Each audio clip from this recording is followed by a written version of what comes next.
महाकुंभ के पलट प्रवाह की वजह से प्रयागराज के बाद काशी आस्था का सबसे बड़ा केंद्र बन चुका है।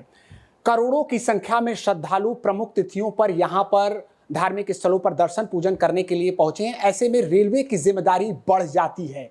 अब माघ पूर्णिमा के बाद तैयारी है महाशिवरात्रि की और वाराणसी जंक्शन पर अलग अलग शहरों के लिए बड़ी संख्या में ट्रेनों का आवागमन हो रहा है। इसके अलावा श्रद्धालु भी जो आवागमन है वो कर रहे हैं। देखिए, एलईडी स्क्रीन के माध्यम से ये नजर रखी जा रही है कि कहीं कोई श्रद्धालुओं को किसी प्रकार की दिक्कत ना हो। निश्चित ही दिल्ली की घटना के बाद वाराणसी रेलवे स्टेशन पर भी सतर्कता जो है वो बढ़ाई गई है। हमारे साथ बातचीत के लिए स्टेशन डायरेक्टर अर्पित गुप्ता जी हैं, हम उनसे बात करेंगे। अर्पित जी, फिलहाल बीते दिनों की बात कर लें, मौनी अमावस्या, माघ पूर्णिमा, तो वाराणसी जंक्शन की क्या कुछ स्थिति रही? हमने भी ग्राउंड पर देखी। अब महाशिवरात्रि को लेकर क्या तैयारी? देखिए, जो हमारे बीते दिन थे जिसमें माघ पूर्णिमा थी, मौनी अमावस्या थी, तो निश्चित रूप से काफ़ी क्राउड का फ्लो रहा था, पलट प्रवाह काफ़ी रहा था। अभी क्योंकि महाशिवरात्रि है तो ये एक वाराणसी का स्पेसिफिक इवेंट है जो हर साल होता है, और इस साल इसमें महाकुंभ जो है उसका भी आयोजन साथ में जुड़ गया है। तो इस कारण से हम हर साल के अपेक्षा हम और ज़्यादा क्राउड जो है वो एक्सपेक्ट कर रहे हैं।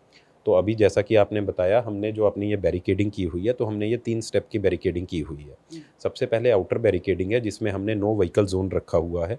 सेकंड लेयर में हमारी जो बैरिकेडिंग है, जब कोई हमारे स्टेशन प्रेमिसेस में आदमी एंटर कर रहा है तो उसका टिकट चेक किया जा रहा है। तो जिनकी कन्फर्म टिकट है या जिनकी ट्रेन अभी 1 घंटे आधे घंटे में, उन्हीं को हम प्रवेश दे रहे हैं। बाकी अगर किसी यात्री की ट्रेन थोड़ी देर से है तो उसको हम बाहर प्रतीक्षा करने को कह रहे हैं, जिससे कि हमारे प्लेटफॉर्म्स पे, हमारे एफओबीज पे किसी प्रकार का जो भीड़ है वो इकट्ठा ना हो और किसी प्रकार की कोई भगदड़ जैसी जो स्थिति है वह ना बने।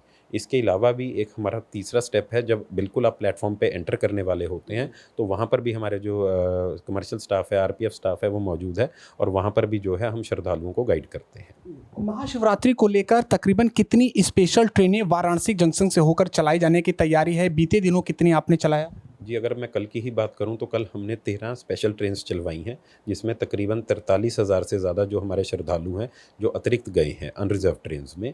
ये ट्रेन्स जो हैं हमने ओडिहार बलिया छपड़ा साइड, हमने पटना साइड, हमने गया Sasaram side, Ayodhya side, Prayagraj side, जहाँ भी जिस श्रद्धालु को जाना है उसके लिए पर्याप्त मात्रा में हम ट्रेन चला रहे हैं। वर्तमान समय में जिस प्रकार से हम देख रहे हैं कि खास तौर पर 3-4 दिनों में भारी भीड़ उमड़ी है काशी में, तो इसको लेकर अर्पित जी कुछ खास तैयारी है कुछ स्टेशन पर हमारे वाराणसी में? जी, हमने थोड़ा अतिरिक्त स्टाफ का डिप्लॉयमेंट किया है। हमने फोर्सेस की एक्स्ट्रा डिमांड की थी जो हमको मिल गई हैं, उनको हमने डिप्लॉय किया है। राउंड द क्लॉक हमने सीसीटीवी के थ्रू मॉनिटरिंग हो रही है। इसके अलावा हम जो हमारा टिकट सेल का जो डेटा है उस पे भी निगाह बनाए हुए हैं कि यदि हमको वो टिकट सेल का डेटा ज़्यादा दिखता है तो उसी हिसाब से हम प्रिपेयर हो जाते हैं। स्पेशल्स की जो रेक चलाने हैं हमको उनकी प्लानिंग एडवांस में रख कर की जाती है। हमारी जो टीम्स हैं वो यात्रियों के टिकट देख के तथा यात्रियों से पूछ के इस बात की अभी हमको जानकारी देती है कि यात्रियों को कहाँ साइड यात्रा करनी है, तो उसी हिसाब से हम रेक पहले प्लान कर रखते हैं।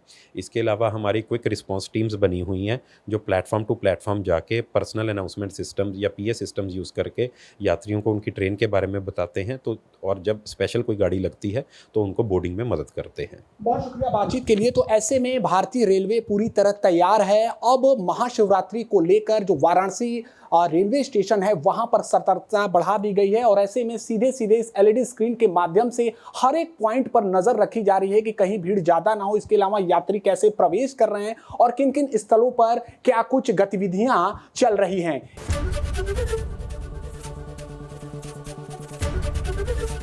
एबीपी गंगा, खबर आपकी, जुबान आपकी।